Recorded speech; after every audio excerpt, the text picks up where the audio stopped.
Salam Rəşad bəy, xoş gəlmisiniz.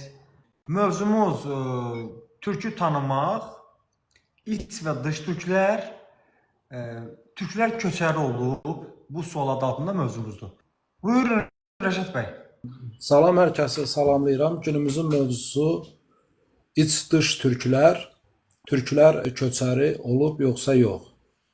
Bildiyimiz kimi bizə əsasən iddia olunan ən böyük məsələlərdən biri budur ki, türklər köçəri olub 11-ci əsrdə, yəni 1071-ci ildə günümüz Azərbaycan türk ərazisinə gəlib və burada digər etnik qrupları türkləşdirərək özlərinə el tutub, yurt yaradıb, dövlət qurublar. Lakin Azərbaycan dərsliklərində, həmçinin Firidun Cəlilovun 9 bitik kitabında türklər eramızdan əvvəl 5-ci, 4-cü minillikdən günümüz Azərbaycan ərazisində Urmi gölü ətrafında fərqli tayfa birlikləri yaratmışdı.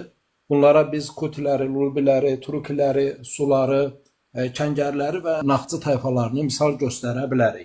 Və qeyd etməliyik ki, demək biz Şumerlərlə çağdaş olan Arratla dövlətinin olduğunu görürük. Hansı ki bunlar eramızdan əvvəl 5-ci, 4-cü minillikdən Subar bəyliyi və bunun ardınca daha sonra 4-cü, 3-cü minillikdən başlayaraq Lubi bəyliyi, onun ardınca Kutilər, daha sonra Turukilərin tayfa birliyi formasında var olduğunu və bu tayfaların da türk boylarından formalaşan siyasi, hərbi birliklər olduğu Azərbaycan dərsliklərində və Firidun Cəlilovun Urmiya nəzəriyyəsində qeyd olunur.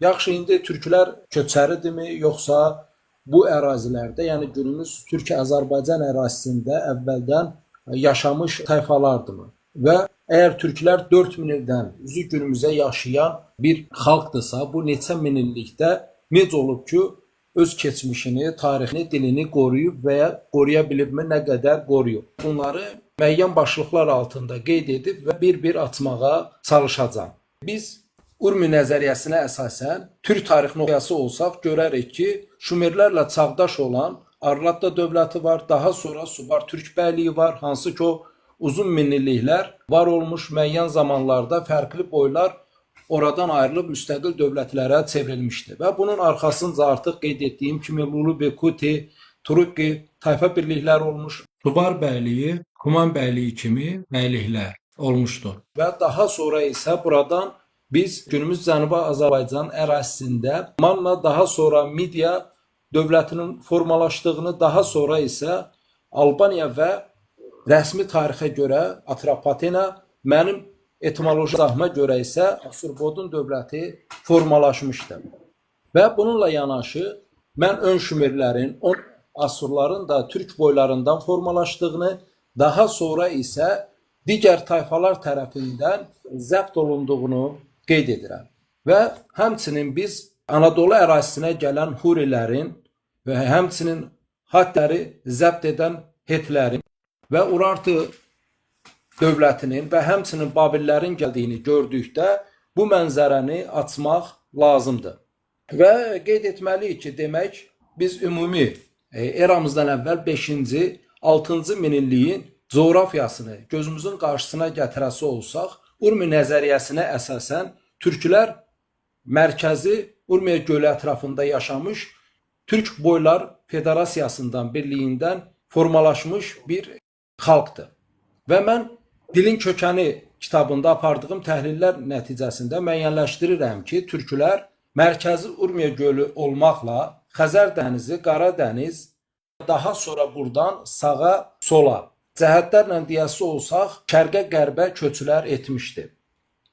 Biz həmin dövrə baxası olsaq, yəni eramızdan əvvəl 5-ci, 4-cü minilliyə baxası olsaq, artıq Şumerlər dönəmində daha sonra Akkatıların, yəni Proto-Hamisamilərin, Yahudilərin, Ərəblərin əcdadlarının Şumer ərazilərinə gəldiyini, burada məskunlaşdığını, daha sonra isə Akkatıların Şumerləri istila etdiyini, daha sonraki minillikdə isə Assur və Babil dövlətlərini qurduğunu görürük.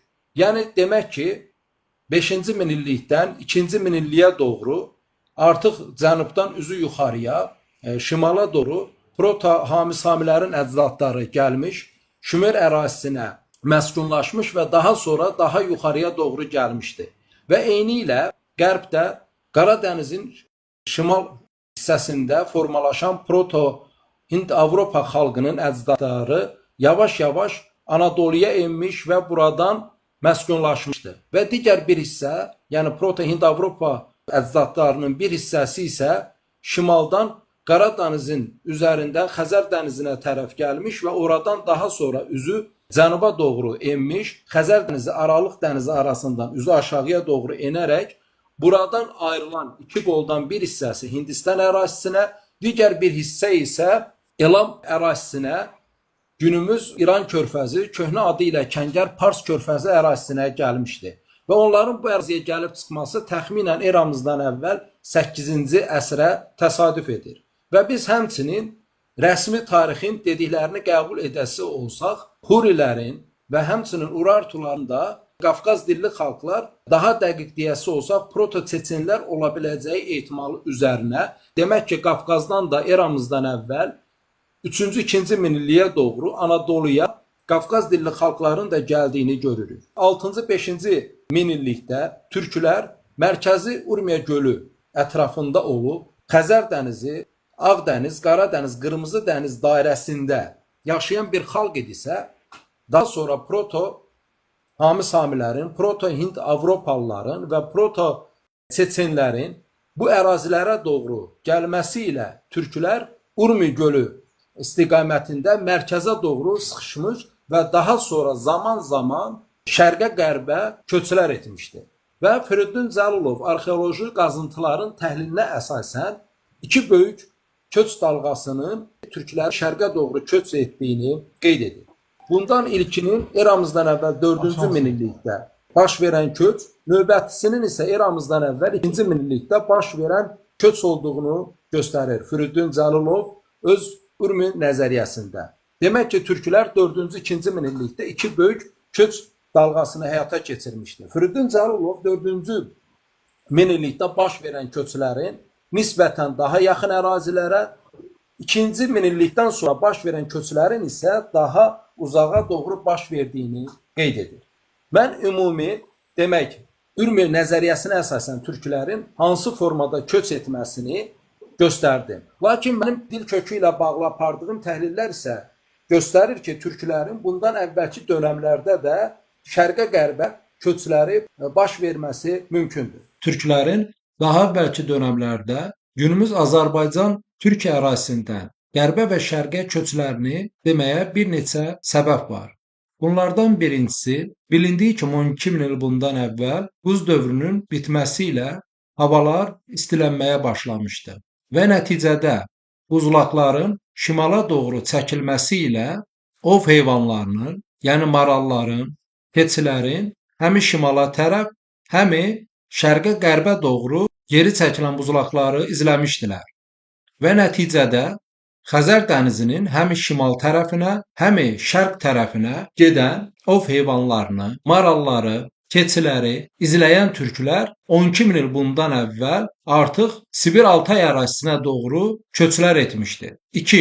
Mən dilin kökəni kitabında ilk dilin necə yaranmasının tam təhlilini vermişəm və burada göstərirəm ki, ilk dil Homo sapiens'in yarandığı dönəmdən üzü günümüzə inkişaf edən bir dil olmuşdu. İlk dil iki səsli Sait Samit və Saiti Samitin sağına keçən ikinci kök formasında olan sözlərdən ilk dil 9 baza Samit səs, 4 baza Sait səsdən iki səsli söz kökləri kimi formalaşmışdı. Daha sonra bu iki səsli köklərdən iki səsli kökün birləşməsindən 3-4 səsli yuvalar formalaşmışdı və bu yuvalar daha sonra fərqli dil ailələrinin yaranmasında lüğət bazasını təşkil etmişdir.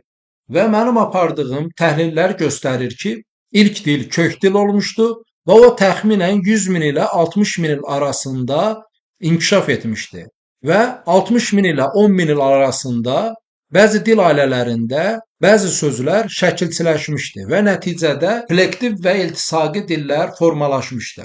Və 10 min ilə 5 min il arasında isə plektiv və iltisaqi dillər biri-birindən ayrılmışdı.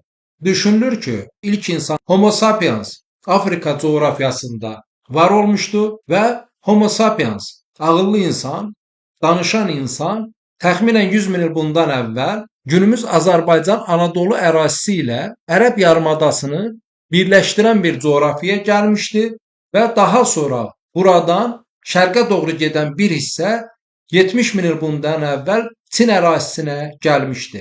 Daha sonraki dönemdə günümüz Çin ərazisindən üzü şimala doğru qalxan bir qrup 25 min il bundan əvvəl günümüz Sibir Altay ərazisində məskunlaşmışdı. Və aparılan arxeoloji qazıntılar göstərir ki, təxminən 16 min ilə 14 min il arasında insanlar bir neçə köç şəklində Bering boğazını keçərək Amerika materikinə ayaq basmışdı. Və biz bildiyimiz kimi Çin ərazisində Çin-Tibet dilləri kök dillər formasındadır. Demək ki, 100 min il bundan əvvəl Ərəb yarımadası günümüz Anadolu Azərbaycan coğrafiyasını birləşdirən yerdə olan insanlar hələ ki kök dil danışırdı. Və elə bu səbəbdən buradan ayrılan günümüz Çin-Tibet ərazisinə gələn insanlar kök dil danışmağa davam etmişdi. Lakin daha sonraki dönemdə günümüz Türkiyə, Azərbaycan, Ərəbistan yarımadasını birləşdirən coğrafiyada olan topluluqlar bəzi sözləri şəkilçiləşdirdiyindən dillərdə şəkilçilərin formalaşması baş vermişdi. Və bu artıq qeyd etdiyim kimi təxminən 60 min ilə 10 min il arasında baş vermişdi. Və bu zaman şəkilçilər sözün əvvəlində və ya sonunda gəlməsi qaydası xüsusi bir qayda deyildi.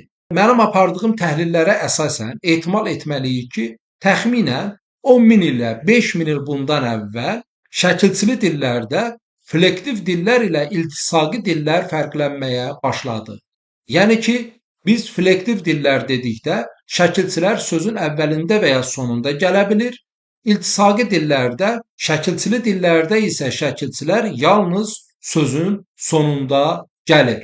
Və mənim apardığım təhlillərə əsasən mən müəyyənləşdirirəm ki, flektiv dil olan Hind-Avropa dil ailəsi, yenə flektiv dil olan Hami-Sami dil ailəsi ilə türk dilləri feillərinə görə, isimlərinə görə, şəxs əvəzliyinə görə, saylara, rəqəmlərə görə eyni, ortaq söz yuvalarını lüğət bazası kimi istifadə etmişdir. Bu isə onu deməyə əsas verir ki, 1. Türk dili Ural-Altay dilinin alt qrupuna aid olan bir dil deyil. 2. Türk dili müstəqil bir dil ailəsidir. 3. Demək ki, biri-birindən ayrılan dil ailələrində ən son ayrılan 3 dil ailəsi, yəni Proto-Hind-Avropa, Proto-Hami-Sami, Proto-Türk dilləri təxminən 10-cu minilliyə qədər günümüz Türkiyə, Azərbaycan, Ərəbistan yarımadasında yaşayan bir topluluq olmuşdu. Daha sonra təxminən 10-cu minilliklər ətrafında biri-birindən ayrılmışdı. Daha doğrusu Proto-Hami-Samilər Ərəb yarımadasında qalmışdı. Növbəti bir hissə isə ayrılaraq Qaradənizin şimal-qərb hissəsinə köçmüşdü və Xəzər dənizi, Qaradəniz, Ağdəniz, Qırmızı dəniz dairəsində qalan topluluq isə günümüz türklərinin əcdadlarına çevrilmişdi. Və artıq qeyd etdiyim kimi, dil kökü üzrə apardığım təhlillər göstərir ki, demək ki, təxminən 10-cu minillik ətrafına qədər Proto-Hami-Samilər, Proto-Hind-Avropa və Proto-Türklər bir coğrafiyada yaşamışdı və bu 3 proto-əcdadın dili eyni olmuşdu. Mən bunu Dilin Kökəni kitabında şərti olaraq Avro-Türk-Sami dil ailəsi adlandırmışam və daha sonra Proto-Avro-Türk-Sami dil ailəsi Proto-Hind-Avropa, Proto-Hami-Sami və Proto-Türk dil ailəsinə ayrılmışdır. Lakin burada diqqət edəcəyimiz bir məqam var. Belə ki, Hind-Avropa dilləri morfoloji quruluşuna görə flektiv dillərdir. Həmçinin Hami-Sami dilləri flektiv dillərdir. Lakin Türk dilləri iltisaqi, yəni şəkilçili dillərə aid edilir. Yəni Hind-Avropa dillərində, Hami-Sami dillərində şəkilçi sözün əvvəlində və ya sonunda gələ bilərsə, Türk dillərində şəkilçilər mütləq mənada kökün sonuna əlavə edilir. Bu isə onu deməyə əsas verir ki, təxminən 12-ci, 10-cu minilliklər dövründə artıq bir-birindən ayrılan Hind-Avropa dilləri, Hami-Sami dilləri, şəkilçiləri flektiv qaydada inkişaf etdirmişdi. Lakin bu dövrdə Türk topluluqlarının bir hissəsi artıq buzulaqların şimala doğru çəkilməsi ilə Xəzərin şimalına doğru və həmçinin Sibir Altaya doğru köç etmişdi. Və bu zaman əsasən Xəzərin şərq tərəfində, Mərkəzi Asiyada formalaşmağa başlayan iltisaqi, yəni şəkilçili dil ailələrini formalaşdıran topluluqlarla əlaqədə olmuşdu. Və beləliklə türklərin bir qismi buzulaqların çəkilməsi ilə Xəzərin şərqinə doğru müəyyən köçlər etmişdi və bu türklər bu ərazilərdə formalaşan iltisaqi, şəkilçili dil nümayəndələri ilə birlikdə iltisaqi dillərin inkişafına təkan vermişdi və növbəti köçlər isə artıq Firidun Cəlilovun qeyd etdiyi kimi 4-cü, 2-ci minillikdə baş vermişdi və bu köçlər yalnız bir tərəfli, yəni şərqə doğru olmamışdı. Türklər zaman-zaman qərbə, şərqə köçlər etmişdi və eyni ilə bu və ya digər coğrafi, siyasi, hərbi səbəblərdən şərqdən də qərbə, yəni Orta Asiyadan Ön Asiyaya köçlər etmişdi.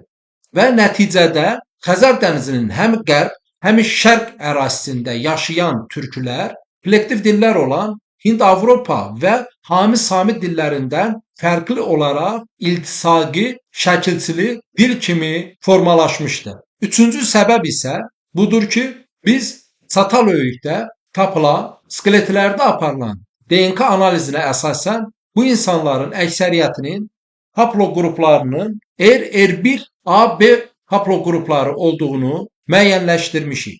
Türkiyə professoru Nəcati Dəmir Baykal gölü ətrafında yaşayan insanların da haploqrupunun R1 haploqrupları olduğunu qeyd edir və bu insanların 26 min ildən üzü günümüzə bu ərazilərdə yaşadığını qeyd etmişdi.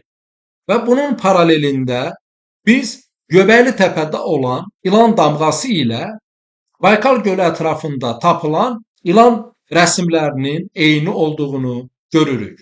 Həmçinin Sibir Altayda tapılan quş damğası ilə mamont buynuzundan hazırlanmış ana tanrıça heykəlləri ilə digər ana tanrıça heykəllərinin eyniliyini görürük. Və bütün bu dediklərimizi ümumiləşdirəsi olsaq, mən düşünürəm ki, Xəzər dənizi, Qara dəniz, Ağ dəniz, Qırmızı dəniz dairəsində ilk ata yurtda yaşayan türklər şərqə, qərbə doğru köçləri 12-10 min il bundan əvvəl başlamışdı və ilk köçlər Avro-Türk Sami dil ailəsindən ayrılan Hind-Avropalıları və Hami-Samiləri flektiv dillər kimi dilini inkişaf etdirmişdirsə, bu türklərdə iltisaqi, şəkilçili dilin formalaşmasına gətirib çıxarmışdı. Və növbəti köçlər isə artıq Firidun Cəlilovun Urmiya nəzəriyyəsində göstərdiyi kimi eramızdan əvvəl 4-cü, 2-ci minillikdə baş vermişdi. Lakin gəlin 5-ci, 4-cü minillikdən üzü günümüzə baş verən məsələlərin təhlilini aparaq. Demək ki, biz müəyyənləşdirdik ki, eramızdan əvvəl 6-cı, 5-ci minillikdən sonra cənubdan Proto-Hami-Samilərin əcdadları Şumer ərazisinə gəlir və burada məskunlaşması ilə ön Şumerlər artıq Akkadlarla qarışır və daha sonra Akkad dövləti qurulur və həmçinin Subar bəyliyi məcburən üzü yuxarıya doğru, cənuba doğru sıxışır və eyni ilə Anadoluya gələn Proto-Hind-Avropalıların gəlməsi nəticəsində artıq Anadolu ərazisinə yayılmış proto-türklər məcburən yenidən Xəzərə, Göyçə gölü, Urmi gölü ərazisinə doğru mərkəzə çəkilməyə məcbur olmuşdur. Və həmçinin bunun paralelində daha sonra 1-ci minillikdə Hurilərin Anadolu ərazisinə gəlməsi türklərin yenidən Göyçə gölü və Urmi gölü ərazisinə çəkilməsinə səbəb olmuşdur. Və bu arada qeyd edim ki, Firidun Cəlilovun Urmi nəzəriyyəsində qeyd edir ki, Hurilərin gəlib Anadolu ərazisində qurduğu dövlətdə mitanlarla, Türk boyları ilə əlaqədə birlikdə olması nəticəsində qurulmuşdur. Firidun Zəlilovun 9 bitik kitabında göstərdiyi xəritəyə diqqət edək. Bu xəritədə göründüyü kimi eramızdan əvvəl 4-2-ci minilliklər arasında cənubdan Samilər üzü yuxarıya, cənuba doğru hərəkət etmiş və proto-türkləri sıxışdırmışdı və eynilə Qara dənizin şimal-qərbində yaşayan Hind-Avropalıların bir hissəsi Hititlər kimi Anadolu ərazisinə gəlmişdi. Növbəti bir hissə isə Qara dənizin şimalını izləyərək Xəzər dənizinin şərqindən üzü aşağıya enmişdi.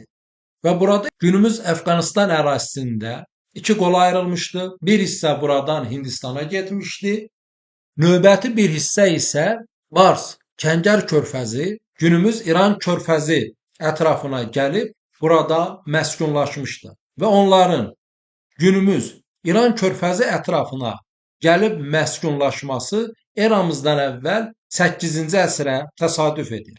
Və bundan sonra onlar üzü şimala doğru proto-türkləri sıxışdırmağa başlamışdı. Və günümüz İran körfəzi ətrafında Türk-Bars boyu ilə qarışan Hind-Avropalılar daha sonra Bars Türk boylarının adı ilə Fars adlanmışdı. Və bu Hind-Avropa Türk qarşımı olan Barslar, Farslar daha sonraki dönəmdə Midiya dövlətində üstünlüyü ələ keçirəcəkdir. Midiya dövləti haqqında növbəti söyləşidə geniş danışacağam. Yalnız bunu deməklə kifayətlənək ki, Farsların bu ərazidə hakimiyyəti ələ alması Midiya şahı, hökmdarı Astiaqın ölümündən sonra Astiaqın qız nəvəsi olan Kirin hakimiyyəti ələ alması və Əhəmənilər dövlətini qurması ilə bağlıdır. Və Firidun Zəlilovun tərtib etdiyi xəritədə göstərildiyi kimi Proto-Qafqaz dilli xalqların bir hissəsi Qafqazdan günümüz Anadolu ərazisinə hərəkət etmişdi və burada onlar Huri və daha sonra Urartu dövlətlərini qurmuşdu. Firidun Zəlilov Hurilərin Türk mitan boyları ilə birlikdə bu dövləti qurduğunu 9 bitik kitabında geniş formada göstərmişdi. Və bu arada qeyd edim ki, Türkiyə professoru Yusif Halacoğlu 1993-2008-ci illərdə Türk Tarix Qurumunun sədri olmuşdu. O, bu quruma sədrliyi etdiyi dönəmdə Anadolu ərazisində 1200-dən çox kurqanı müəyyənləşdirib təsbit etdirmişdi. Və bu kurqanların bir neçəsi qazılaraq araşdırmalar aparılmışdı. Və bu kurqanların yaşı eramızdan əvvəl 4-2-ci minilliyə aid edilir. Və bu özü belə Anadolu ərazisində eramızdan əvvəl 4-cü minillikdə türklərin yaşadığını göstərir. Lakin maraqlı, daha doğrusu qəribə bir məqam isə budur ki, burada 1200-dən çox aşkarlanan kurqanın yalnız bir neçəsi araşdırılmış, geri qalan kurqanlarda günümüzə qədər hər hansısa arxeoloji araşdırmalar aparılmamışdır. Və Yusif Halacoğlu qeyd edir ki, bu araşdırmaların dayanması onun Türk Tarix Qurumuna sədrliyinin bitməsi ilə başlamışdır. Mövzumuza geri qaydası olsaq, biz demək ki, Anadolu ərazisində eramızdan əvvəl 4-cü minillikdən günümüzə Türk kurqanlarının olduğunu bilirik və Anadoluda 1200-dən çox kurqan təsbit edilib və günümüzə qədər araşdırılmadan qalmışdır. Və müəyyən sayda kurqan isə araşdırılmışdır. Bu isə onu deməyə əsas verir ki, bu faktlar belə eramızdan əvvəl 4-cü minillikdə türklərin var olduğunu deməyə əsas verir. Bu arada haşiyə çıxaraq əlavə edim ki, tarixin atası adlanan Herodot Saklar, İskitlərlə bağlı iki rəvayət yazmışdır. Bir rəvayətə görə Sakların ataları Tarqitay adlanır, digər rəvayətə görə isə Herakl adlanır. Mən əvvəlki bölümlərdə Günəş, Qor kültüründən danışdım və Qor sözündən Qor, günəş, kral, hökmdar mənasında, Tarona, tac mənasında, Zülqərneyn, Hamis Sami, Yahudi ərəb inancında iki buynuzlu rəhbər inancının olmasından və bunun davamı kimi türklərdə də Dədə Qorqud və Koroğlunun əslində Qor kültürünün davamı olan hökmdarlar olduğunu geniş formada danışmışam. Yəni dolayısıyla bu Koroğlu inancı Yunanlarda daha sonra Herakl kimi fonetikləşmişdi. Demək ki, Herodotun qeyd etdiyinə görə Sakların, İskitlərin əcdadı Herakl, yəni Koroğlu hesab olunur. Lakin digər bir rəvayətə görə isə Sak İskitlərin atası Targitaydır. Yaxşı, Targitay nə deməkdir? Targitay sözünü əsasən tarım söz kökü ilə əlaqədar olduğunu və əkin əkən bir adam mənasına gəldiyi düşünülür. Lakin mən bu etimoloji təhlilin tamamilə səhv olduğunu düşünürəm. Burada Targitay sözü tark, türk və tay formasında formalaşmış bir addır. Dolayısıyla Targitay türk və tay sözündən formalaşır. Yaxşı, buradakı tay hissəsi nə deməkdir? Mən artıq atlı türklərin boylar halında yaşadığını və fərqli zamanda, fərqli coğrafiyalarda, fərqli siyasi hərbi birliklər yaratdığını qeyd etdim. Və bu siyasi birliklər əsasən könüllülük əsasında toylarda, qurultayda seçilən xanların rəhbərliyi ilə yaranan birlik idi. Və buradakı toy hissəsi həmin birliyi ifadə edən sözdür. Bu söz iki formada formalaşmış ola bilər. Bunun birincisi Türk dilində tik, tikmək, takım, tokka, toy, dügün sözünün kökü olan toy sözüdür ki, bu birləşməni, kilməni, bir yerə yığılmanı ifadə edir. İkinci etimoloji təhlil isə demək, deyim sözünün kökü olan dey sözüdür. Yəni deyim ilə, səs çoxluğu ilə seçilməni ifadə edir. Və etimoloji təhlillər göstərir ki, türklər əsasən belə hallarda bənzər bir neçə sözü fonetikləşdirərək bir söz kimi ifadə etmişdir. Toy sözü günümüz Azərbaycan dilində evlilik zamanı həyata keçirilən şənliyi ifadə edir. Və qəribə olsa da Azərbaycan dilçiləri toy sözünü doymaq sözü ilə eyni kök olduğunu düşünür. Lakin artıq qeyd etdiyim kimi buradakı toy sözü tikmək sözü və deyim sözünün kökü olan dey sözü ilə əlaqədardır və birliyi, səs çoxluğunu ifadə edir. Və biz türklərdə bu toy sözünü qurultay ilə seçilən rəhbər mənasında bir ünvana çevrildiyini görürük. Misal üçün artıq qeyd etdiyim kimi Targitay əslində türk tay deməkdir. Yəni türklərin qurultay ilə seçilmiş rəhbəri türk tay. Və biz bu sözü həmçinin Midiya şahı Deyok adında da görürük. Burada olan Deyok adı əslində tay və ağa sözünün birləşməsindən formalaşmışdır. Yəni əslində Midiya şahı olan Deyok toy ağası deməkdir. Və buradakı toy ağası, yəni seçim ilə gəlmiş ağa deməkdir. Midiya şahlarının adlarının etimoloji təhlilinə Midiya ilə bağlı qarşıdakı söyləşidə dəyinəcəm.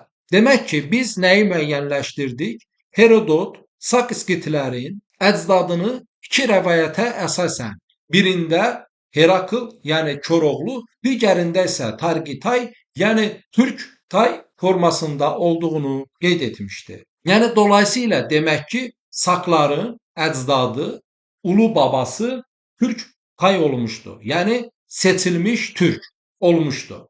Və biz bu zaman Trakiya ərazisinin etimoloji təhlilini türk sözü üzərindən aparmalıyıq. Və digər bir məqam isə budur ki, Herodot öz kitabında yörüklərdən danışır və aparılan araşdırmalar göstərilir ki, əslində buradakı yörük sözü kürek formasında olmuşdu və daha sonra hansısa səbəblərdən bu səhvən yörük formasında yazılmışdı. Və biz beləliklə Anadolu ərazisində eramızdan əvvəl 4-cü minillikdən başlayaraq türk furqanlarını müəyyənləşdirmişik və həmçinin Herodotun Qara dənizin şimalında yaşayan Sakskitlərdən danışdığını və onların əcdadının Koroğlu və ya Targitay, yəni Türk tay olduğunu qeyd etdiyini və həmçinin türklərdən danışdığını, daha sonra bilinməyən səbəblərdən bunun buradakı türk sözünün yörük formasına salındığını görürük və həmçinin müəyyənləşdirdik ki, Midiya şahı Deyok da əslində Toygu, Toy ağa formasında olmuşdu. Və son Midiya şahı Astyakın vəfatından sonra onun qız nəvəsi Pirin hakimiyyətə gəlməsi ilə Türk-Midiya dönəmi bağlanaraq Fars-Əhəməni dövrü başlamışdı. Hansı ki bu farslar da bu ərazilərə eramızdan əvvəl 8-ci əsrdə gəlmişdi. Və biz ümumi mənzərəyə baxdıqda Anadoluya gələn Hetlərin və Proto-Qafqaz dilli xalqın, Cənubdan Samilərin və sonuncu minillikdə farsların gəlməsi ilə türklərin mərkəzə, Urmu, Göyçə gölü ətrafına sıxışdığını və buradan şərqə, qərbə köçlər etməyə başladığını görürük. Mövzumuza qaydası olsaq, demək ki, 5-ci minillik ilə 4-cü, 2-ci minillik arasında türklər artıq adını çəkdiyim 4 dənizdən mərkəzə, Göyçə gölü, Urmiya gölü ətrafına çəkilməyə başlamış və daha sonra isə bu təsir ilə sağa sola, şərqə, qərbə doğru köçlər etməyə məcbur olmuşdur. Və yalnız bu zaman artıq türklərin növbəti bir həyat tərzini seçəcəyini görəcəyik. Yəni 4-cü, 2-ci minillikdən sonra türklərin bir qismi köçəri həyata keçəcək. İndi gəlin burada mövzunu saxlayıb bir köçərlik nədir və köçəri olmaq hansı şərtləri məcbur edir, bunları müəyyənləşdirək. Qeyd edək ki, köçərlik tarixən insanların seçdiyi həyat tərzlərindən biridir. Qeyd etməliyik ki, xalqların hamısının eyni anda köçəri olması məcburiyyəti yoxdur. Və biz əsasən baxırıq ki, xalqların, istənilən xalqın bir qismi zaman-zaman köçəri olub, digər bir qismi yerləşik həyat seçmiş ola bilər. Biz köçərliyin baş verməsinin eramızdan əvvəl təxminən 5-ci minillikdən üzü günümüzdə inkişaf etmiş tarixi hadisələri araşdıraraq görürük. Və köçərliyin baş verməsi üçün digər iki əsas amil atların və öküzlərin əhəlləşdirilməsidir. Və atlar eramızdan əvvəl 4-cü, 3500-cü illər arasında əhəlləşdirildiyi düşünülür və eramızdan əvvəl təxminən 3-cü minillikdə öküzlərin əhəlləşdirildiyi düşünülür. Bunu bilmək niyə vacibdir? Çünki uzun ərazilərə köç etmə atlar və öküzlərin arxasına qoşulan arabalar ilə mümkündür. Və demək ki, uzun ərazilərə baş verən köçlər eramızdan əvvəl 4-cü, 3-cü minillik arasında atların və öküzlərin əhəlləşdirilməsindən sonra baş verməlidir. Atların evcilləşdirməsi əslində eramızdan əvvəl 4-cü minillikdən əvvəl aid edilir. Lakin atların daha uzaq məsafəyə getməsi yalnız Tuncun, Türkiyə türkçəsində bronzun kəşfi ilə əlaqədardır. Belə ki, Tuncun kəşfi at nalının kəşfinə səbəb oldu və nəticədə nal vurulan atlar daha sürətlə və daha uzaq məsafələrə gedə bildi. Yəni, nalsız atlar uzaq məsafəyə gedə bilmirdi və Tuncun kəşfi nallanmış atları və nallanmış atlar isə daha uzaq məsafələrə hərəkət etməyə səbəb oldu ki, bu da özlüyündə atların həmi arabalı atlar və daha sonra birbaşa atın minilməsi ilə uzaq məsafələrə getməyə səbəb oldu. Və belə bu səbəbdən də biz köçəri həyat yaşayan topluluqların eramızdan əvvəl 5-ci, 4-cü minillikdən daha geniş hal aldığını görürük. Və təbii ki, atların daha çevik istifadə edilməsi daha sonra dəmirin kəşfi ilə əlaqədardır. Gəlin elə bu səbəbdən biz qalay, tunç və dəmir sözlərinin etimoloji təhlilinə baxaq. Qalay sözü necə yaranıb? Dilçilər düşünür ki, qalay sözü türk dilinə ərəb dilindən gəlib. Yaxşı, ərəb dilinə bu söz necə gəlib?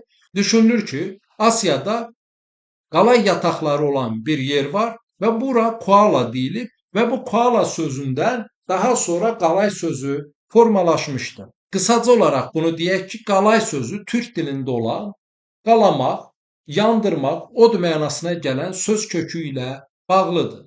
Yəni qalayı kəşf edən insanlar bunu əridərək metal halına sala bildiyindən buna əriyən mənasında, yandırılan mənasında qala, qalamaq sözündən qalay demişdir.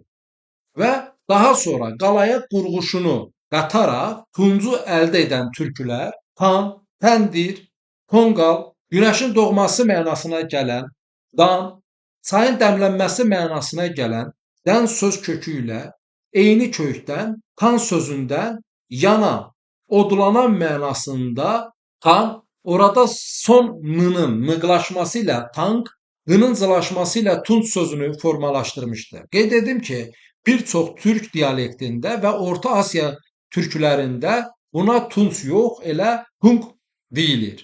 Və eyni ilə daha sonra dəmir sözünü yenə adını çəkdiyimiz dan kökü ilə formalaşdırmışdılar. Dilçilər isə dəmir sözünün hansı kökdən niyə formalaşdığını bilmir. Və biz beləliklə od mənasına gələn qala sözündən qalay sözünü, dan, təndir tonqal sözünün kökü olan dandan, tank, tunç sözünü, dəmir sözünü formalaşdırdığını görürük. Və bu zaman biz polad mənasına gələn çəlik sözünün də hansı formada formalaşacağını müəyyənləşdiririk. Dilçilər iddia edir ki, çəlik sözü türk dilində çal, vurmaq mənasına gələn söz kökü ilə əlaqədar ola bilər. Əslində çəlik sözü türk dilində olan uç çal kökü ilə bağlıdır. Çal sözü əski türk dilində ağ, işıq mənasına gəlmişdir. Bunu biz bir frazada görürük. Saçı ağaran birinə saçı çallanıb deyilir. Və uçul kökünün ziddi kimi çil sözü qara, ləkə, aşağı mənasına gəlir və həmçinin çil sözü qış mənasına gəlmişdir. Və biz beləliklə türklərin qalayı, tuncu, dəmiri kəşf etdiyini və bunu öz dilindəki sözlərdən adlar qoyduğunu və nəticədə ata nal vuraraq daha uzaq məsafələrə hərəkət edə bilən bir topluma çevrildiyini görürük. Və bu zaman biz nal sözünün də hansı etimoloji təhlillə baş verdiyini düşünməliyik. İddia olunur ki, nal sözü ərəb dilində olan ayaqqabı, sandal mənasına gələn sözdən olub və türk dilinə keçmişdir. Lakin xatırladım ki, mən Dilin Kökəni kitabının təhlilini apararaq göstərirəm ki, nal sözü yuxarının aşağısı mənasına gələn bir söz kökü olmuşdu. O, Hind-Avropa dillərindən ingilis dilində caynaq mənasına gəlmişdi. Rus dilində 0, 0 sözünə çevrilmişdi. Ərəb dilində ayaqqabı, sandal mənasına gəlmişdi və türk dilində nal mənasına gəlmişdi. Və bu arada xatırladım ki, Orta Asiya türklərində əsasən nal sözü tak kimi ifadə olunur. Və bu tak sözü də əslində bizim bildiyimiz get sözünün tərs kombinasiyası olan atak söz kökü ilə bağlıdır. Atak sözündə tının yılaşması ilə o ayaq sözünə çevrilmişdi.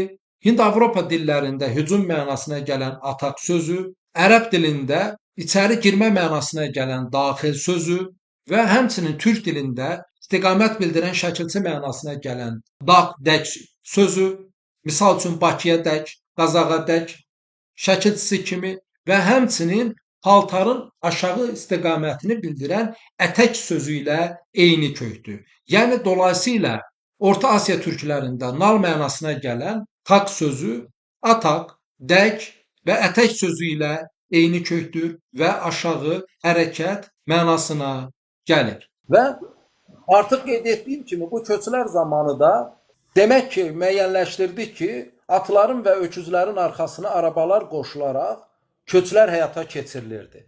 Və bu zaman demək biz arabaların nə zaman kəşf olunduğunu müəyyənləşdirməliyik. Və tarixdə tapılan arabaların eramızdan əvvəl təxminən 2-ci minillikdə Orta Şərqdə Mesopotamiya bölgəsində yayıldığını görürük. Və həmçinin köçəri olmaq üçün çadırların qurulması və bu çadırların qurulması üçün xalça və kilimlərin keçələrin düzəldilməsi tələb olunur və biz xalçaların eramızdan əvvəl 5-ci minillikdən üzü günümüzə doğru toxunulduğunu arxeoloji qazıntılarla müəyyənləşdiririk. Və əgər köçlər atlarla baş verirsə, atlı öküzlü arabalardan sonra atların bilavasitə minilməsi şalvarın kəşf olunmasını məcbur qılacaqdır. Və biz eramızdan əvvəl 2-ci minillikdə artıq şalvarın Orta Mərkəzi Asiya və günümüz İran bölgəsində olduğunu müəyyənləşdiririk. Yaxşı, şalvar sözü necə yaranır? Dilçilər iddia edir ki, şalvar sözü uzun don mənasına gəlir və fars dilinə aiddir. Və çal sözü Orta Fars dilində bud, bacaq, ayaq mənasına gəlir və var sözü isə örtmək mənasına gəlir. Hansı ki biz ingilis dilində bunu wear olaraq işlədirik. Haqlıdırlarmı? Əslində ilk təzahürdən həqiqətən də haqlıdırlar. Lakin burada bir məqam var. Bunu müəyyənləşdirmək üçün biz ilk əvvəl türk dilinə aid edilən don sözünün etimoloji təhlilinə baxaq. Dilçilər don sözünün türk dilinə aid olmasında ittifaq edir. Yəni don sözünün türk dilinə aid olmasında hər hansısa bir problem yoxdur. Yaxşı, don sözü necə yaranır? Dilin kökəni kitabının 201-ci səhifəsində mən ut-um yuxarı işıq kökündən tam, dən, dəm, duman, təndir, tamı kimi sözlərin formalaşdığını göstərirəm və həmçinin utum kökünün saytı sağa keçən tumu kökündən işığın ziddi kimi don, tünc sözünün yuxarının aşağı mənasında dam, damcı, din, denk, dəniz sözünün və həmçinin don və tuman sözünün formalaşdığını göstərirəm. Yəni dolayısıyla demək ki, ilk dildə və öntürk dilində don və tuman sözü utum yuxarı söz yuvasının saytı sağa keçən kökündən formalaşmışdır. Bunu niyə deyirəm? Çünki şalvar sözü də eyni ilə usul, yuxarı, işıq mənasına gələn kökdən biz işıldamaq, Hind-Avropa dilində günəş mənasına gələn solnitsa sözünün olduğunu görürük və usul kökünün saytı sağa keçən suul kökündən biz aşağı işığın ziddi mənasına gələn sözlərin formalaşdığını görürük. Biz burada sol, solmaq, işığın solması mənasına gələn söz və aşağı mənasına gələn sal, sallamaq sözünün olduğunu görürük. Və aşağı sallanmaq, sallanan mənasına gələn kökdən biz şal sözünün formalaşdığını görürük və daha sonra bu şal sözündən biz şal və vurmaq, bürümək mənasına gələn sözdən şalvar sözünün olduğunu görürük. Yəni dolayısıyla əslində Hind-Avropa dilində geyinmək mənasına gələn wear sözü ilə türk dilində olan vurmaq, bürümək mənasına gələn söz eyni kökdür. Hansı ki mən vur sözünün geniş təhlilini vermişəm. Yəni dolayısıyla şalvar sözü fars dilində yazılan hansısa qaynaqda ola bilər. Lakin bu fars dilində formalaşmış bir söz demək deyil. Və biz beləliklə türk dilində şalvar sözünün, don sözünün, tuman sözünün olduğunu gördük və bu sözlərin yuxarı işıq mənasına gələn söz yuvasının zid mənası kimi formalaşdığını müəyyənləşdirdik. Demək ki, tuncu, dəmiri kəşf edən insanlar daha sonra nalı düzəldərək atları nallayıb daha uzaq məsafələrə köç edə bilmişdi. Və atı bilavasitə minilməsi isə şalvarın kəşfinə gətirib çıxarmışdı. Və bu kəşf həmçinin mobil hərəkət edən insanlar üçün qılıncdan, nizədən daha çox yayın kəşfinə də gətirib çıxaracaq.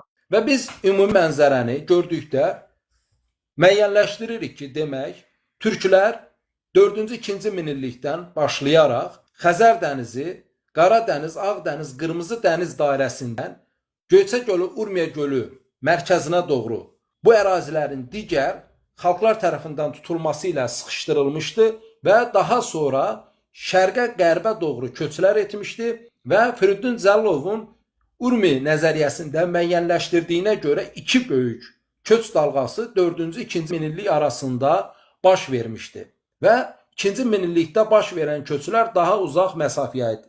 Və biz bunun arxa planında müəyyənləşdirdik ki, demək, atın evcilleştirilməsi, öküzün evcilleştirilməsi, arabanın düzəldilməsi, şalvarın kəşf olunması, bütün bunlar hamısı 4-cü, 2-ci minillik arasında baş vermişdi. Demək ki, türklərin də sırf uzun müddətli ərazilərdə köçəri halda yaşaması məhz bu anlayışların hamısının eyni anda istifadə edilməsi ilə bağlı olmuşdu.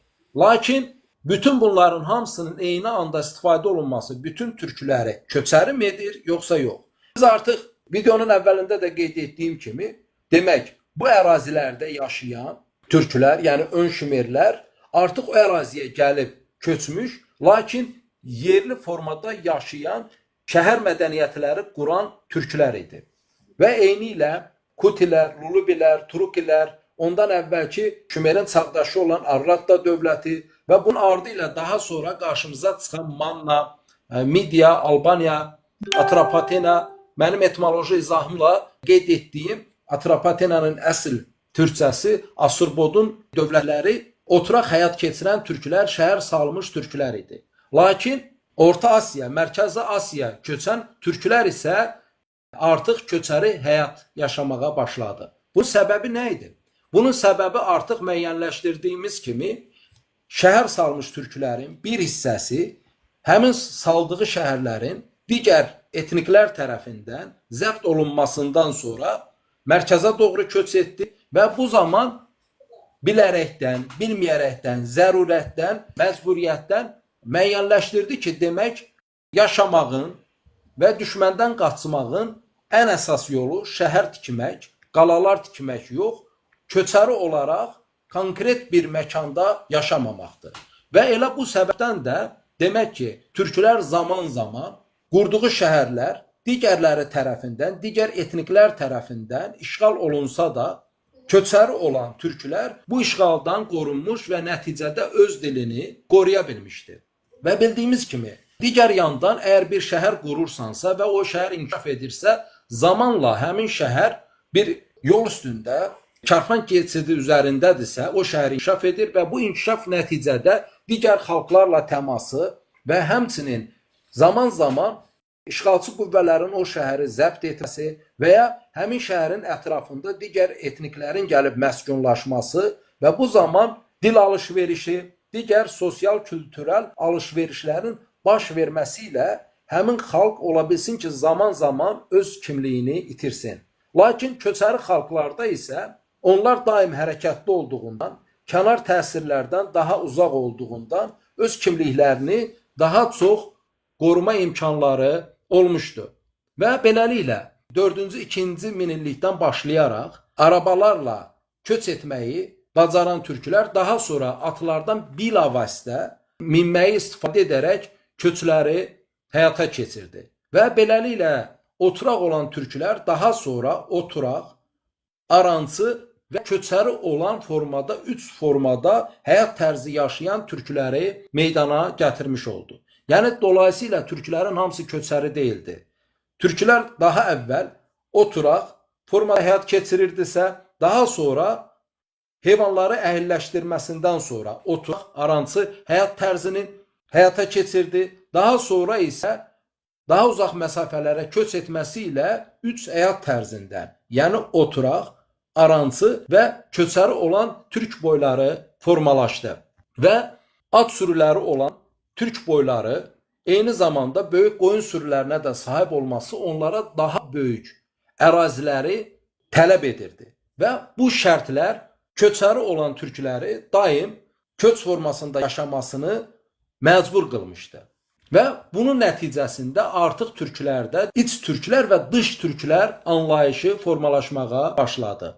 Yəni, şəhər salmış, yerli türklər, oturaq türklər, hansı ki oturaq və ya arançı olur, bunlara iç türklər deyilməyə başladı, köçəri olan türklərə isə dış türklər deyilməyə başladı. Və biz Dədə Qorqud dastanına baxdıqda qarşımıza dış Oğuz və iç Oğuz anlayışının çıxdığını görürük. Bunlar zaman-zaman dostluq edir, zaman-zaman isə biri-biri ilə mübarizə aparmışdı. İndi qarşıda mümkün qədər bu məsələlərə toxunarıq, lakin ümumilikdə biz Oğuzlarda dış Oğuz və iç Oğuz anlayışının Dədə Qorquddan günümüzə gəldiyini görürük. Bəziləri iç Oğuz və dış Oğuzu su Oğuzları və daş Oğuzları olaraq ifadə etməyə çalışır və biz həmçinin Oğuz xan dastanında Oğuz xanın iki oğlunun 24 Oğuz tayfasını formalaşdırdığını, yəni hər oğlun 12 tayfanın rəhbərinə çevrildiyini görürük. Və bunlar dastanda boz oxlar və üç oxlar kimi ifadə olunur. Əslində buradakı boz oxlar dış Oğuzları, üç oxlar isə yanlış fonetik dəyişim ilə iç Oğuzların üç oxlar kimi ifadə olunmasından başqa şey deyil. Boz oxlar ifadəsindən biz düşünməliyik ki, dış Oğuzlar həmçinin bas Oğuzlar kimi də ifadə olunmuş ola bilər. Yəni, buradakı bas sözü türk dilində basmaq, keçmək mənasına gəlir. Və biz bir çox toponimdə basmaq, basar sözünün ifadə olunduğunu görürük. Və düşünməliyik ki, bas, basar sözü demək ki, dış sözünün sinonimi kimi işlənmişdir. Və beləliklə, boz oxlar, bas Oğuzlar, dış Oğuzlar, üç oxlar isə iç oxlar, üç Oğuzlar mənasına gəlmişdir. Lakin bu yanlış fonetik etimoloji izahdır. Artıq qeyd etdiyim kimi iç Oğuz daxildə olan Oğuzları nəzərdə tutur, dış Oğuz isə kənar xaric olan Oğuzları nəzərdə tutur. Və artıq qeyd etdiyim kimi köçəri türklər böyük at sürülərinə, qoyun sürülərinə malik idi və bu sürüləri otarmaq üçün onlar daim hərəkətdə olurdu. Və bunun nəticəsində türklər bir şəhər kültürü yaşayan, yerləşik oturaq kültürü yaşayan türklər və daim köçəri həyat tərzi yaşayan türklərə çevrildi. Və əslində türklərin uzun minilliklər öz kimliyini qoruması, var olması, dilinin pozulmaması bu həyat tərzi ilə bağlıdır. Çünki türklərin bir hissəsi kəndləşib, şəhər həyatı yaşayırsa, kənd həyatı yaşayırsa, digər bir qismi köçəri idi. Və düşmənlər salınmış şəhəri, qalaları zəbt etdikdə, həmin türklərin bir qismi öz malını, mülkünü atmadan zəbt olunmuş, onu zəbt etmiş düşmənlə sosial, kültürel əlaqəyə girirdisə, digər bir qism türk isə qaçaraq həmin köçəri türklərin yanına gedirdi. Və ya daim hərəkətdə olan həmin köçəri türklər zaman-zaman müxtəlif ərazilərdə olan müvafiq boylara baş çəkir. Burada kültürel alış-veriş və dil alış-verişi baş verirdi. Və nəticədə türklər uzun məsafəyə, coğrafiyaya yayılmış olsa da onlar biri-birindən izolyasiyada qalmış xalq kimi yox, daim biri-biri ilə əlaqədə olan xalq kimi uzun minilliklər yaşamışdı. 5-ci, 6-cı minillikdən üzü günümüzə siyasi birliklər, dövlət qurulması ilə davam etdi. Və köçəri türklərdə bu müəyyən qədər fərqləndi. Və bu fərqlənmək nə ilə bağlıdır? Köçəri olan türklər boylar halında və böyük coğrafiyada yaşayırdı. Lakin düşməndən qorunmaq üçün həmin bu türk boyları siyasi birliklər qurmaq məcburiyyətində olduğunu da dərk edirdi. Lakin burada bir fərq yarandı. Yaranan fərq nədir? Əgər sən yerləşik ərazidə bir dövlət qurursansa, təbii ki, burada sən diktatura kimi, monarxiya kimi rejim ilə hər kəsi, əgər əlində güc varsa, ordu varsa, özünə şəhərləri zəbt edib özünə təslim edə bilərsən. Lakin köçəri həyat tərzi yaşayan türkləri isə zəbt etmək, işğal etmək qeyri-mümkündür. Yəni istənilən bir hökmdar köçəri olan türk boylarını fərz edək ki, zəbt etmək istəsin. Səhər qalxdıqda görəcək ki, həmin köçəri türk öz elatını yığıb, çıxıb gedib.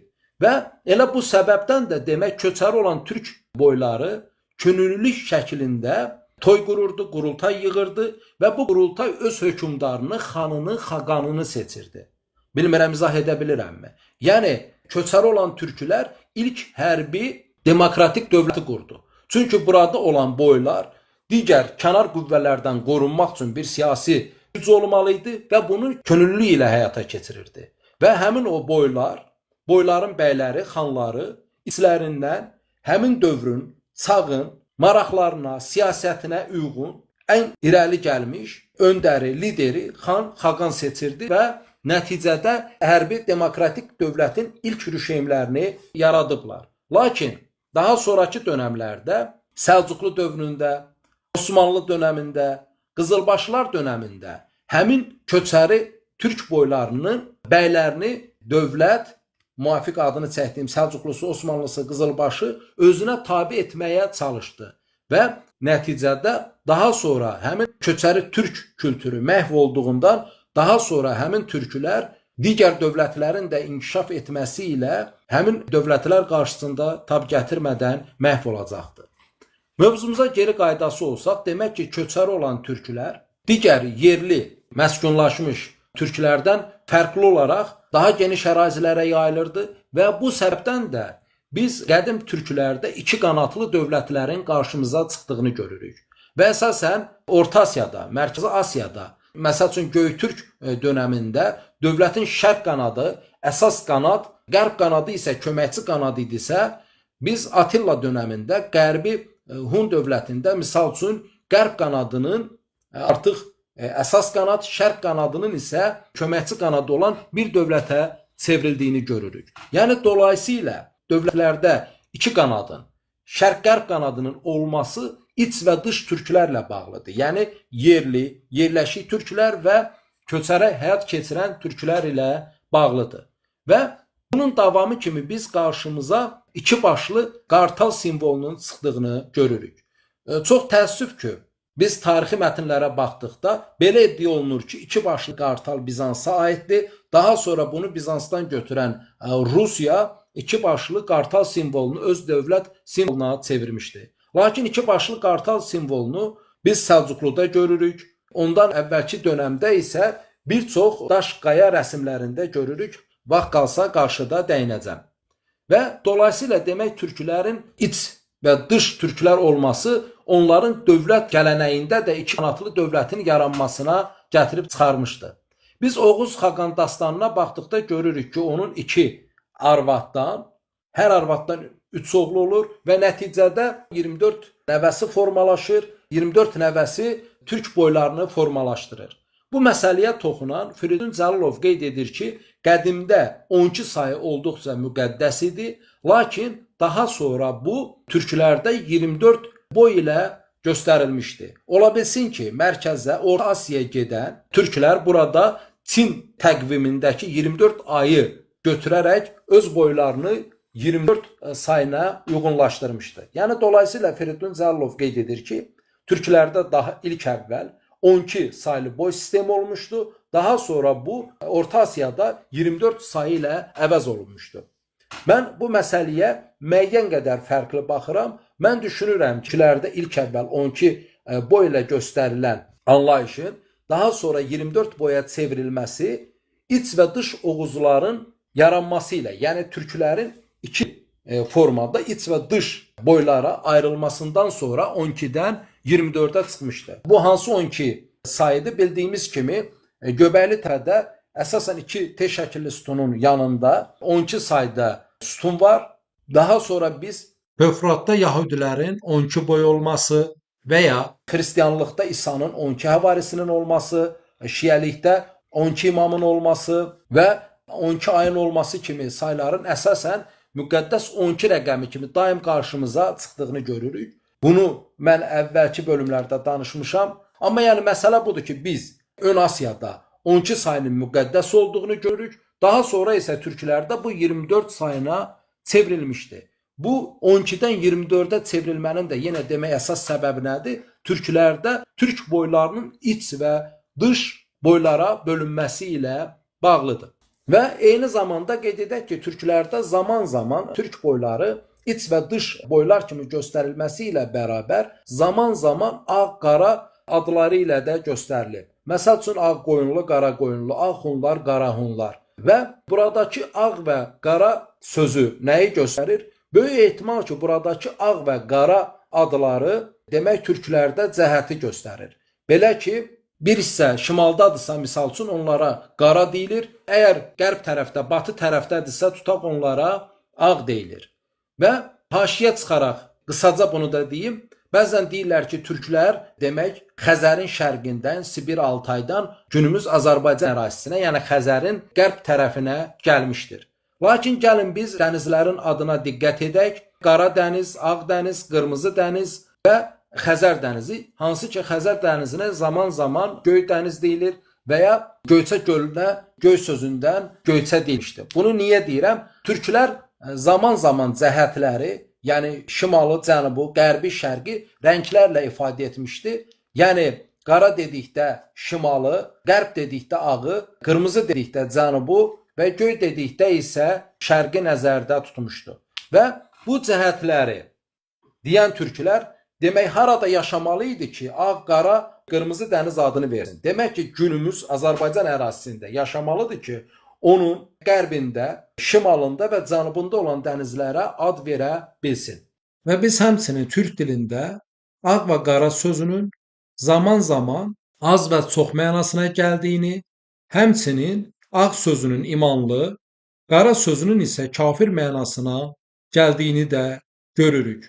Misal üçün Dədə Qorqud dastanında qara köklü məlik dedikdə əslində qara saklı məliyi mənasını ifadə edib, buradakı qara sözünün kafir, yəni xristiyan mənasına gəldiyini, köklü sözünün isə saklı, yəni sak türkünü, məlik sözünün isə hökmdar mənasını ifadə etdiyini görürük. Mövzumuza geri qaydası olsaq, artıq müəyyənləşdirdik ki, atlı türklər daha sonra yerli türklərdən fərqli olaraq köçəri türk həyat tərzini formalaşdırmışdı və bunun da əsas səbəbi demək mərkəzə doğru kənar qüvvələr tərəfindən sıxışdırılan türklərin bir hissəsi həyatda var olma mücadeləsini köçəri həyat tərzi ilə yaşamışdı və köçəri həyat tərzini yaşamaq isə türklərin min illər boyu türklük kimliyini itirmədən yaşamasına səbəb olmuşdu. Niyə səbəb olmuşdu? Artıq qeyd etdiyim kimi daim bir yerdə, bir şəhərdə məskunlaşmış türklər asanlıqla digər düşmən tərəfindən işğal oluna bilər, onların kültürünə məruz qala bilərdisə, köçəri türklər düşməndən daim rahatlıqla qaça bilirdi, onlar mobil həyat tərzi keçirirdi və eyni zamanda böyük coğrafiyada dolanan türklər zaman-zaman yerli türk boyları ilə təmasda olması, onların dil alış-verişində olması, kültür alış-verişində olması və həmçinin qız alış-verişində olması səbəbilə həmin türkləri genetik olaraq sağlam etmişdi, həmin milli kimlik və dil baxımından uzun minilliklər boyu qorumuşdu. Bildiyimiz kimi türklərdə bir adət var idi, onlar 7 arxa dönəni keçmədən həmin qohumun qız almırdı. Bəs bu nə cür baş verirdi? Biz Dədə Qorqudda da buna bənzər hadisələri görürük ki, demək qız almaq üçün o uzaq tayfa qohumlarının yanına gedir, oradan qız alır. Yəni dolayısıyla köçəri həyat tərzi keçirən türklər bax bunu mobilizə etmiş, daha aktiv formada həyata keçirmişdi. Və biz eyni ilə türklərin köçəri həyat tərzi keçirərək düşmənlərdən qaçması izini harda görürük? Ergenekon dastanında görürük. Biz burada türklərin bir dağ vadisinə gedib orada yaşayıb çoxalmasını və daha sonra geri döndüyünü görürük. Bu əslində həmin iç və dış Oğuz mədəniyyətinə yazılmış alt kodlardır ki, yəni sən düşmənə qalib gələ bilmirsənsə mütləq oradan qaçmalısan, kənarlaşmalısan, qüvvə topladıqdan sonra isə geri gəlməlisən. Və haşiyə çıxaraq bunu da qeyd edim ki, həmin prinsipi Atatürk də zamanında həyata keçirəcəkdi. O qurduğu Türkiyədə Türkiyə ərazisini yalnız qura biləcəyi torpaqlar ərazisində həyata keçirmişdi. Çünki bundan artığına nə onun, nə xalqının o günkü gücü yetərli deyildi. Bunu ayrıca bir dəfə mövzu kimi danışa bilərik. Və indi qaydaq əsas məsələyə, türklər köçəri olması bir eyibdirmi? Artıq müəyyənləşdirdik ki, türklərin bir hissəsi oturaq, arançı həyat tərzi keçirirdi, digər bir hissə isə köçəri həyat tərzi keçiribdi. Yaxşı, köçəri həyat tərzi keçirmək nə deməkdir? Köçəri həyat tərzi keçirən də həmin türklərin atı olmalıdır, şalvarı olmalıdır, yəhəri olmalıdır, üzəngi olmalıdır. Və həmçinin qeyd etməliyəm ki, atlı türklər mobil hərəkət edərək döyüşməsi üçün yay və oxdan istifadə etmişdir. Düşünə bilərsiniz ki, türklərin çağdaşı olan bütün topluluqlar yay və oxdan istifadə etmişdir. Bəli, haqlısınız. Amma bir əmması var. Belə ki, türklər kompozit yaylardan istifadə etmişdir. Kompozit yay dedikdə onlar xüsusi ağac növündən yayın hissələrini hazırlayır, balıqların yağından hazırladığı yapışqandan istifadə edir və həmçinin öküzlərin buynuzundan və ayaq damarlarından istifadə edərək ağacı, öküzün buynuzunu və ayaq damarlarını xüsusi texnologiya ilə birləşdirib bir neçə hissədən formalaşmış kompozit yaylardan istifadə edirdi. Və bu kompozit yaylar daha uzaq məsafəyə ox atırdı. Və bu yay ilə atılan oxlar bütün çağların, bütün dövrlərin, bütün xalqların yaylarından bir və ya bir neçə dəfə uzağa ox atmağa imkan verirdi. Və həmçinin türklər orta və böyük ölçülü yaylardan istifadə edirdi ki, bu yaylarda türklərin at çaparkən geriyə dönərək ox atmasını asanlaşdırırdı. Və bu üstünlük türklərə uzun əsrlər boyu atla hərəkət edən, mobil, döyüşkən xalq kimi tanınmasına, xatırlanmasına səbəb olmuşdur. Və xalq orqanizə halda həyat keçirməlidir, çadır qurmalıdır. Bu çadırda keçə və xalçalardan istifadə etməlidir. Çünki çox soyuq ərazilərdə heyvan dərisi ilə sən çadır qura bilməzsən. O ilk yağışda ıslanıb və ağırlığından çökər. Və demək ki, soyuq ərazilərdə əsas çadır qurulmasının materialı keçə idi. Və keçə bu günü üçün, bizim üçün arxaik, geridə qalmış bir texnologiya sayıla bilər. Keçə o dövrün ən vacib məhsulu idi. Və həmçinin xalça və xalı toxumalı idi ki, onu çadırın içinə qoyub istidən, soyuqdan qorunsun. Mən qeyd etdim ki, bizdə də Qorqud dastanına baxdıqda iç və dış oğuz adlarını görürük. Demək ki, burada hər hansısa bir xüsusi problem yoxdur. Lakin biz Albaniya ərazisinə baxdıqda görürük ki, eramızın 4-cü, 5-ci yüzilliyində bir Sisakan bölgəsi var. Yaxşı, bu Sisakan bölgəsi nədir? Bir çox tarixçi bu Sisakan bölgəsinin Sak türkləri ilə əlaqədar olduğunu deyir və ilk hissədə olan Si hissəsini bəzi tarixçilər 3 mənasında izah edir. Yəni Sisakan 3 Sak deməkdir. Digər bir qism isə buradakı Si hissəsini Su türk boyları ilə əlaqədar olduğunu qeyd edib, Su və Sak birliyindən yaranmış bir ad olduğunu düşünür. Mən isə buradakı Sisakan sözünün iç saklar olaraq ifadə ediləcəyinin doğru olacağını qeyd edirəm. Çünki sakların oturaq həyat tərzi keçirilənlərinə iç saklar deyilmişdi, eyni ilə iç oğuzlarda olduğu kimi və onlar da demək daha sonra fərqli mənbələrdə Sisakan kimi qarşımıza çıxır. Və biz həmçinin Midiya dönəminə baxanda orada Sasper adlı bir tayfa birliyinin olduğunu görürük.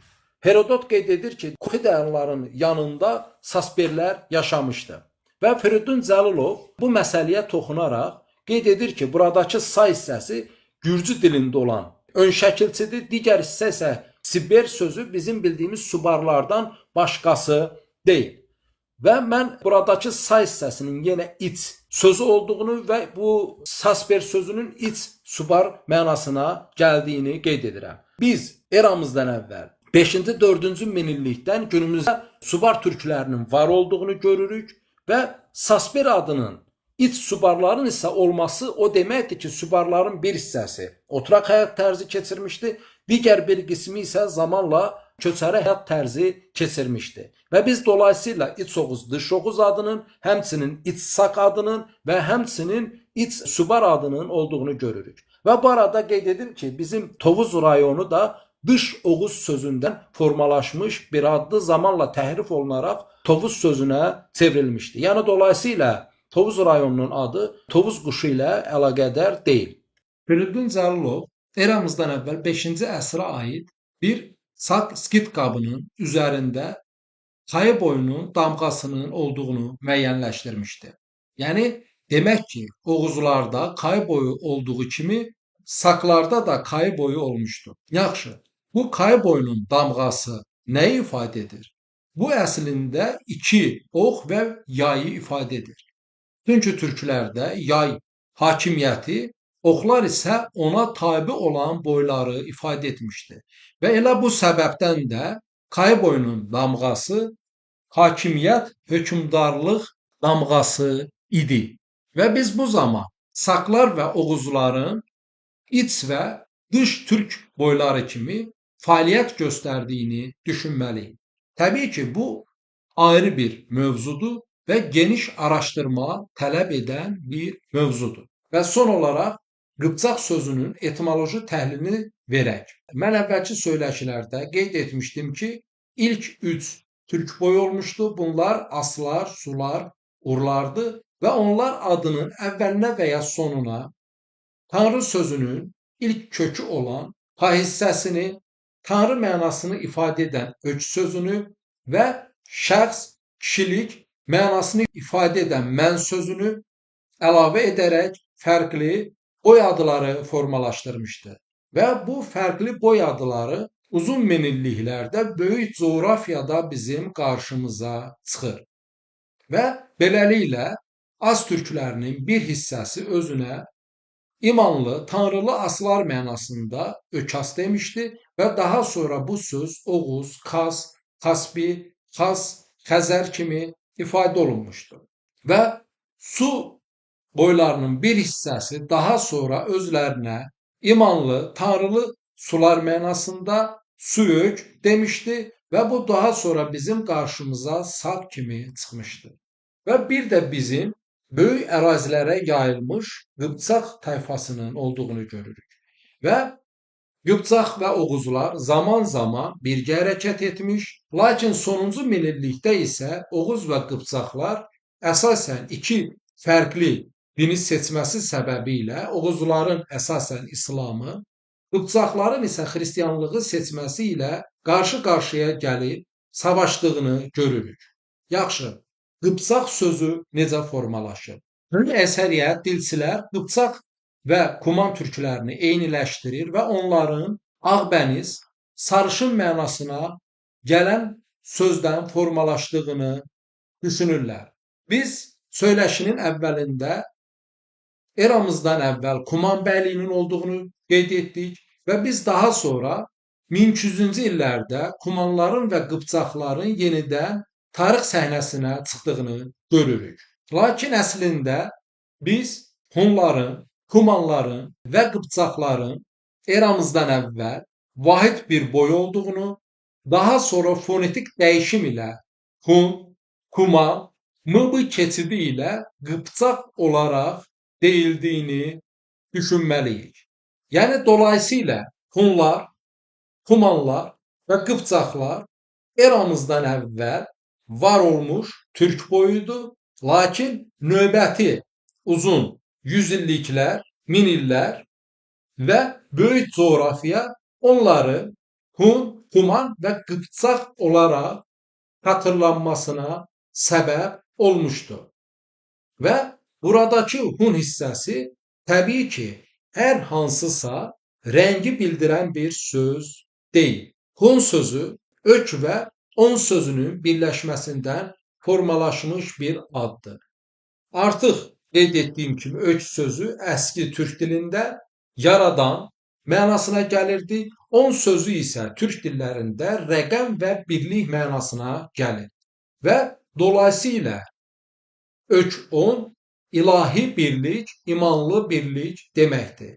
Bu isə o deməkdir ki, Hunlar, Hun olmuş türklər Assur boylarından olmuş boylar olduğundan onlar artıq Assu və Ur boylarının hər hansısa birinin adı ilə yox, imanlı birlik mənasına gəlmişdir. Və biz həmçinin Çin qaynaqlarında on oxlarında olduğunu bilirik.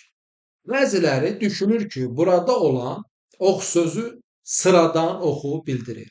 Mən bu söyləşidə də ifadə etdiyim kimi türklər yazılı dönəmdən əvvəl müvafiq adları, müvafiq sözləri müvafiq bənzər isimlər ilə ifadə etməyə çalışmışdı.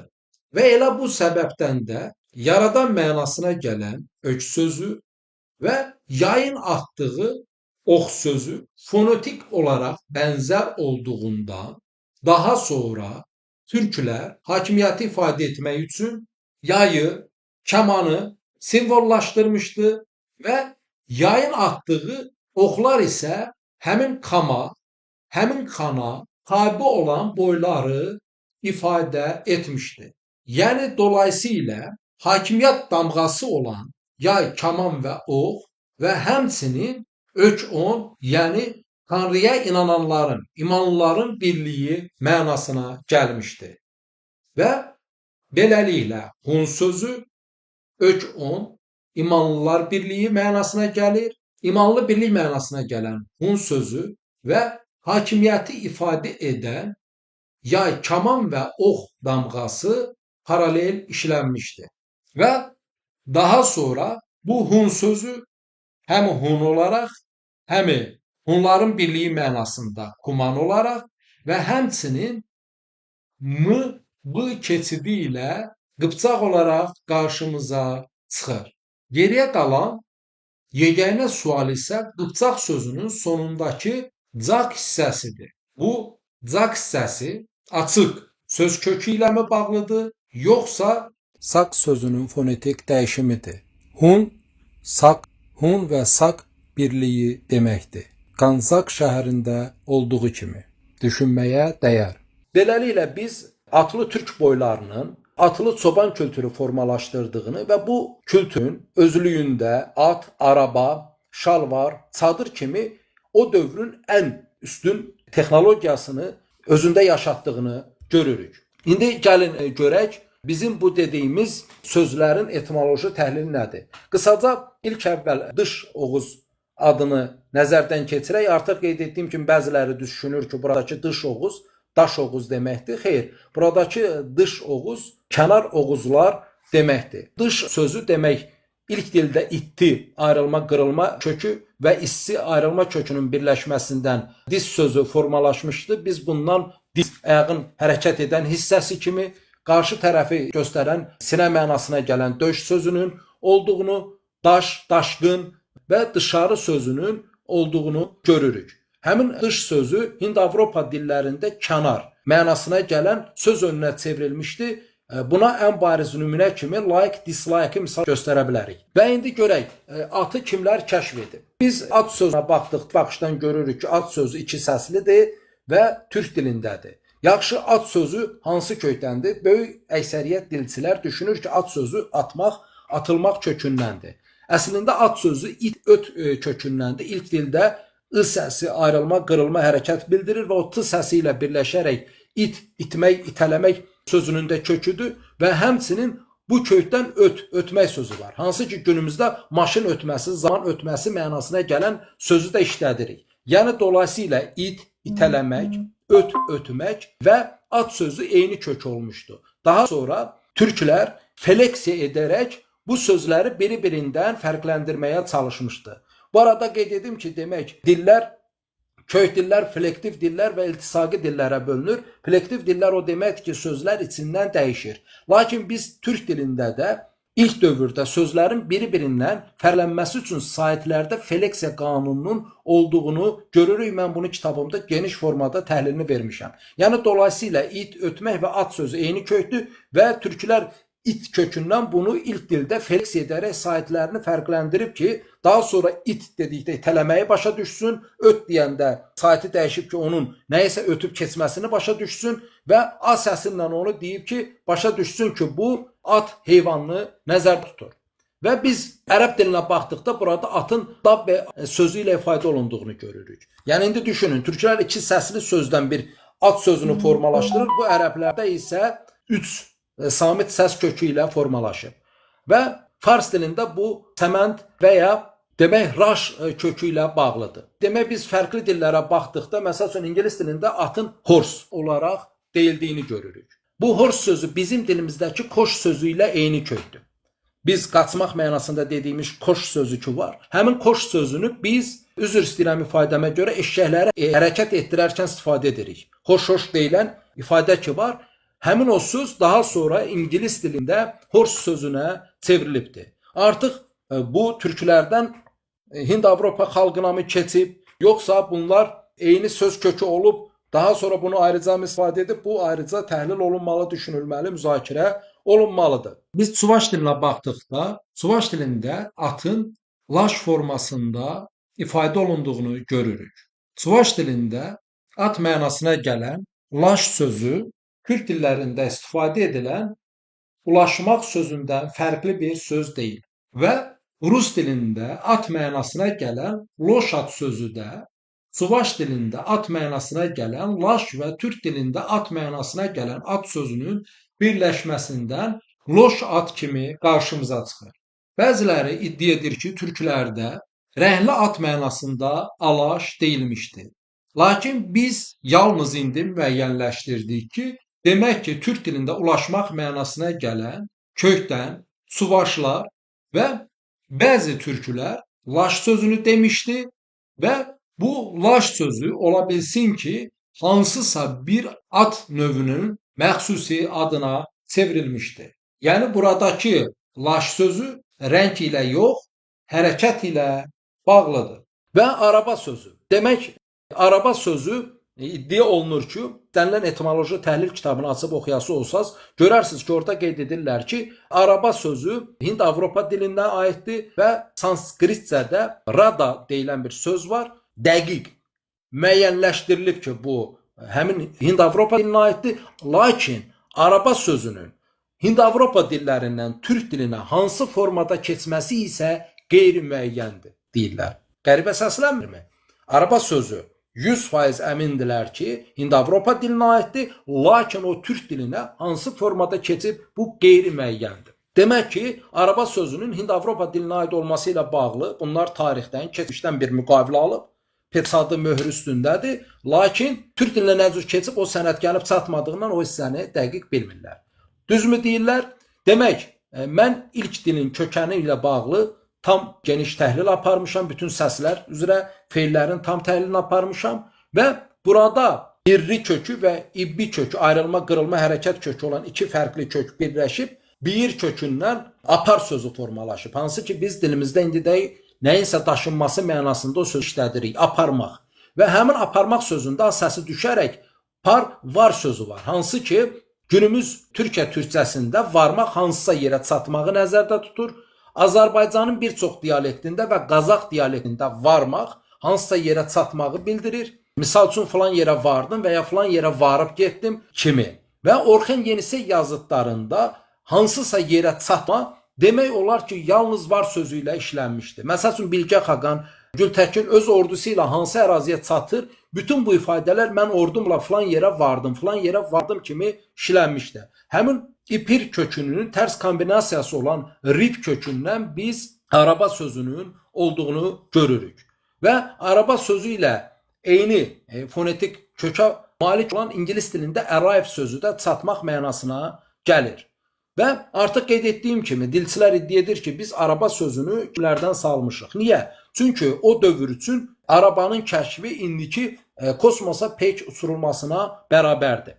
Və bu səbəbdən də qəribə bir qısqanclıqla çalışırlar ki, bunlar iddia etsin ki, at Hind-Avropa mədəniyyətinə aiddir, şalvar Hind-Avropa mədəniyyətinə aiddir, araba Hind-Avropa mədəniyyətinə aiddir. Çünki bu üçləmə biri-birini tamamlayır. Çünki sən atı əhəlləşdirməlisən ki, daha sonra araba düzəldəsən, daha sonra atın üstünə minirsənsə şalvarı icad etməlisən. Və biz eyni ilə ıqqı və ımmı kökünün birləşməsindən ıqqım, akın kökünün formalaşdığını görürük. Akın sözü hansıdır? Dilimizdə çayın axması mənasına gələn akın sözü var və ya türklərdə kəşfiyyat mənasında, ön dəstələr mənasında akıncı sözü var və həmin akın sözündə ilk səsin düşməsi ilə genəlmə, genişlənmə sözünün kökünün olduğunu görürük. Rus dilində at mənasına gələn kon sözünün olduğunu görürük. Türk dilində su nəqliyyat vasitəsi kimi gəmi sözünün olduğunu görürük.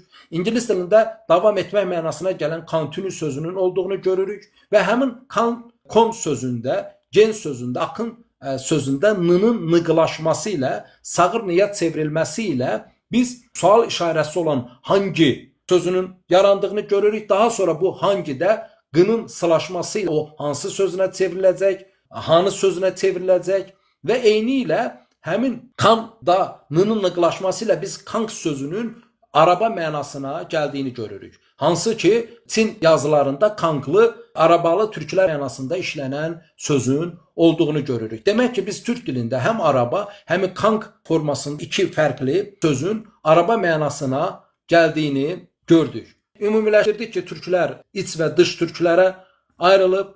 Biz Dədə Qorqud dastanında iç və dış türklərin geniş fayda olunduğunu görürük.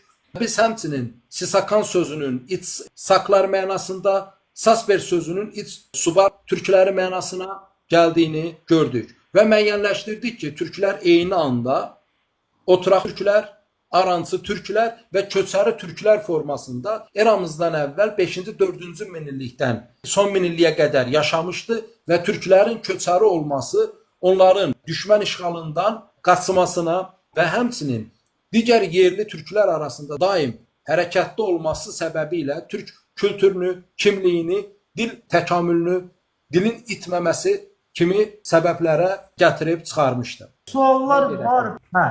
Novruzla bağlı sual verəcəm. Novruzda deyilir ki, o oddan içindən tulanı deyir ki, ağırlığım, uğurluğum odda qalsın. Yəni bunun açıqlamasını zəhmət olmasa, burada bu kəlmə nəyi ifadə edir, nəyi bildirir? Ümumiyyətlə tonqalın üstündən tullanmaq da elə özü də nəyi ifadə edir bu? Aydındır. Demək, türklərdə bir ocaq kültürü olub. Ocaq kültürü deyəndə bu otpərəstlikdən və zərdüştlükdən fərqli bir kültürdür. Ocaq sözü ilə fonetik bənzərliyə malik olan cocuq, çağa, çoxalma kökü var. Zamanımız yoxdur, bunu qısaca deyirəm. Türklər ata yurdundan daim nə edirdi? Ocağın bir böyük közünü götürürdü. Növbəti ailə ayrılır, aparıb ocağı həmin o köz ilə yandırırdı. Və bu səbəbdən də İnanılırdı ki, bir ailənin davamlı olması, yəni ailə qurması, uşaqlarının olması, həmin dil ilə desək, cocuğunun, çağasının olması ateş olan ocaq ilə rəmzləşdirirdi. Və bu səbəbdən də yanan közdən bir közü götürüb, ailə quran gedib növbəti ocağı satırdı.